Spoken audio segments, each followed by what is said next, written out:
දවසක් අද අපි බලමු ඔයාලගේ බර අඩු කරගන්නේ කොහොමද කියලා. තනි වැඩක් කියන හැමෝම කැමති තමන්ගේ බර අඩු කරගෙන සුසට සරිලන බරක් පවත්වා ගන්න.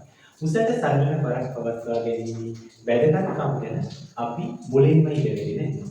සුසට සරිලන බරක් තියෙනවා නම් ඔබට දියවැඩියාව, හෘද රෝග, සකුගඩු රෝග ඇතුළු පිළිකා තත්ත්ව ඇතුළු බෝඩ රෝග ගණනාවකින් ඔබට වැළකී සිටීමට හැකියාව තියෙනවා. ඒ වගේම පහසුවෙන් එදිනදා වැඩ කටයුතු සිදු කර ගැනීමට ප්‍රතිශක්ති පද්ධතියේ නිරෝගීකමට සෞඛ්‍යමත්ව නිරෝගීව ජීවත් වීමට දීර්ඝායුෂ ලැබීමට ඒ වගේම එදිනදා ජීවත් වීමේදී ඔබට ආර්ථික සෞඛ්‍ය වශයෙන් සමාජීය වශයෙන් සියලුම අංග සම්පූර්ණ ජීවිතයක් ගත කරන්න උසට සරලන බරක් පවත්වා ගැනීම වැදගත් වෙනවා කියලා ඔබ දැනගෙන හිටියද? ඉතින් මෙච්චර වාසි ගොඩක් සිදුවේ කරගන්න ඔයාට පුළුවන් නම් වැඩි මුදලක් වියදම් නොකර ඉතින් ඒක කොච්චර වාසියක්ද? ඉතින් අද අපි කතා කරමු ආර්ථිකමය සමාජීය වශයෙන් වැදගත් වෙන ඔයාලගේ උසට සරලන බරක් පවත්වා ගන්න කොහොමද කියලා. එනම් තඩි බඩ අඩු කරගෙන සැහැල්ලු නිරෝගීමත් සෞඛ්‍යමත් ජීවිතයක් ගත කරන්න කියන. මුලින්ම ඔබ මේ කාරණාව ගැන ඉගෙනගෙන ඉන්නවා. ඉතින් නිරෝගීව සිටීමට වැදගත් වෙන්නේ තඩි බඩ සහිත බඩ අඩු කරගන්න. තඩි බඩ කියලා අපි කියන්නේ ඉතින් උදරයේ මේදය වැඩිපුර තැන්පත් වීම. ඉතින් උදරයේ මේදය වැඩිපුර තැන්පත් වෙන්න හේතුව මොකක්ද? අපි ගන්න ආහාර. ඒකට අපි වැඩිපුර ගන්න ආහාරවල අපේ ශරීරයේ ක්‍රියාකාරීත්වයට කොටසක් වැළඳෙනවා. ඒ වගේ අපි එදිනෙදා කරන වැඩ කටයුතු වලට තවත් කොටසක් වැළඳෙනවා. ඉතින් මේ වැඩිපුර ගන්න ආහාරවල ඉතුරු වෙන කොටස් ටික තමයි උදරයේ මේද කටකී මේදේ වශයෙන් තැන්පත් වෙන්නේ. ඒ වගේම අපේ ශරීරයේ අක්මාව තුළ ග්ලයිකෝජන් වශයෙන් මෙව වැඩිපුර ආහාරවල පවතින කොටස් තැන්පත් වෙනවා. ඉතින් මේ ආකාරයට අපි බැලුවොත් අපි ගන්න ආහාර ප්‍රමාණය සීමා කිරීමනොත් අපට පුළුවන් අපේ උදර මේදය දානය කරන්න. ඉතින් අපි අද බලමු ක්‍රම කිහිපයක් යටතේ අපි බර අඩු කරගෙන නිරෝගීමත් සෞඛ්‍යමත් ජීවත් වෙන්න කොහොමද කියලා. ඉතින් අපි හැමෝම ප්‍රධාන ආහාර වේල තුනක් ගන්නවනේ. එතකොට අපි මේ ප්‍රධාන ආහාර වේලේ අපි කොහොමද නිරෝගීමත් ආහාර වේලක් බවට පත් කරගන්නේ කියලා. ඒ ඔයාලට පේනවැති මේ පිඟානේ අපි ආහාරයට ගන්න වත් පිඟානක් අපි කොහොමද අපි සෞඛ්‍යමත්ව ගන්න කියලා. ඉතින් සෞඛ්‍යමත් ආහාරයක් ගන්න ඔබ ප්‍රධාන ආහාර වේලේ වත් උස්තේ අර වර්ග වෙන කාබෝහයිඩ්‍රේට් පිඟානේ භාගයටත් වඩා අඩුවෙන් තමයි ගන්න. ඉතිරි භාගයෙන් තුනෙන් දෙකක්ම පවතින්නේ එළවලු වර්ග දෙකක් සහ පඩා වර්ගයක්.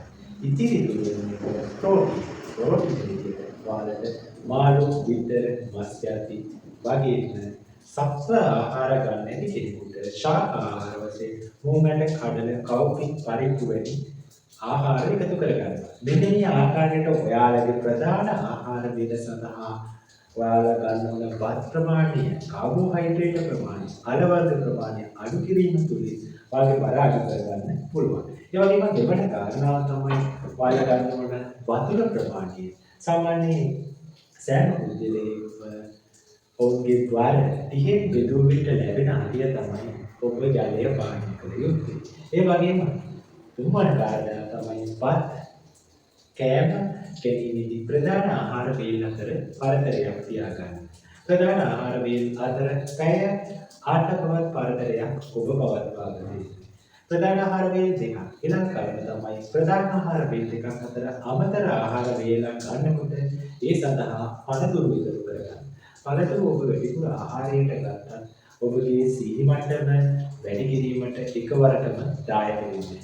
ඒට හේතුව පළතුරු වල තන්තුමය ගතිය පවතින නිසා එකවර සීනි මට්ටම ඔබේ රුධිරය වැඩි කරන්න දායක වෙන්නේ නැහැ.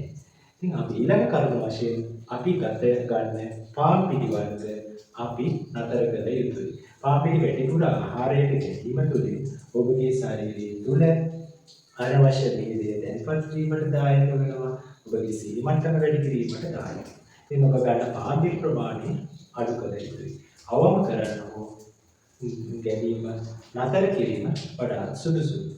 ඉතින් ඊළඟ කරුණ තමයි ඩෝනට් වැනි සැකසූ සොසේජස් වැනි සැකසූ ආහාර ගැනීම සම්පූර්ණයෙන් වැළකී සිටීම. ඊළඟ කරුණ තමයි අපි දැනගත යුතුයි පැණි රස ජාති පැණි බීම වර්ග ගැනීම සම්පූර්ණයෙන්ම අවම කිරීම හෝ සම්පූර්ණයෙන් නතර කිරීම. ඉතින් මේ ආකාරයට ඔයාලගේ ආහාර රටාව වෙනස් කිරීම තුළින් ඔයාලගේ බර අඩු කරගන්න පුළුවන්. බර අඩු කර ගැනීමට ප්‍රධාන වැදගත් තවත් කරුණක් තමයි දිනපතා ඔබ පැයක් ව්‍යායාමවල යෙදීම. මේ ව්‍යායාම වශයෙන් ඔබට ඇවිදීම, දිවීම, සෙල්ලම් කිරීම ඇතුළු ව්‍යායාම සෑම ව්‍යායාමයකින්ම ඔබගේ උදර නීරිය දහනය කිරීමට දායකයි. ඉතින් අපි මේ කරුණ ගැන සවිස්තරාත්මකව කතා කරමු. අපි ගන්න ආහාර වලින් තමයි අපට ශක්තිය ලැබෙන්නේ. මේ ශක්තිය ලැබෙනවා වගේම අපි වැඩිපුර ආහාරයට ගත්තොත් අපි ගන්න ආහාර වලින් කොටසක් අපේ උදරයේ වේදේ වශයෙන්, අක්මාවේ ග්ලයිකෝජන් වශයෙන්, පේශිවල ග්ලයිකෝජන් වශයෙන් තැන්පත් වෙනවා. ඉතින් මෙහෙම තැන්පත් වුණාම පස්සේ තමයි අපට උසට සරිලන බරට වඩා වැඩිපුර ආගයක් තවදී. ඉතින් අප කළ යුත්තේ අප ගන්න පරිභෝජනය කරන ආහාර ප්‍රමාණය සීමා කිරීම සහ අප පරිභෝජනය කරන ආහාරවල වැදගත්කම සහ ආහාර ගත යුතු ප්‍රමාණ ගැන අවබෝධයක් තියාගන්න. මම දැන් ඔයාලට කියලා දුන්නා අපගේ ආහාර රටාව වෙනස් කරගන්න ඕනේ කොහොමද කියලා. ඒ වගේම දැන් අපි බලමු මේ වගේ ඔයාලා මේ මම දැන් කියපු කරුණු ටික හරියට නිවැරදිව කරනවා. ඔයාලා නොදැනුවත්ම ඔයාලගේ මේ මහත වැඩසයි උදේලන්ට උසට සාරිලට බරක් පවත්වා ගන්න. අපි උසට සාරිලන බරක් කියලා කියන්නේ ශරීරයේ ස්කන්ධ දර්ශකය. දැන් අපගේ උස මීටර වලින් බර කිලෝග්‍රෑම් වලින් නිවැරදිව දැනගත්තට පස්සේ ඔයාලට පුළුවන් ගෙදරදීම ශරීර ස්කන්ධ දර්ශකය හොයාගන්න. ශරීර ස්කන්ධ දර්ශකය කියලා කියන්නේ ඔයාලගේ බර උසේ වර්ගයේ බෙදුව විට ලැබෙන ආදී. ඉතින් මේ අගය ගත්තොත් අපි සාමාන්‍ය නිවැරදි නිරෝගීමත් සෞඛ්‍යමත් පුද්ගලයෙක් 18.5 අතර අගයක් පවතිනවා නම් ඔයාලා නිරෝගී පුද්ගලයෙක්. ඉතින් අපි අන්නේ අගය පවත්වා ගන්න ඕනේ. ඒ සඳහා අප කළ යුත්තේ මම ඉහත ඔයාලට මම කලින් සඳහන් කරා වගේ ඔයාලගේ ආහාර රටාව වෙනස් කර ගැනීම, ව්‍යායාම වෙනස් කර ව්‍යායාම වැඩිපුර කිරීම තුළින් ඔයාලගේ මේ උදර නීරිය දහනය කිරීම.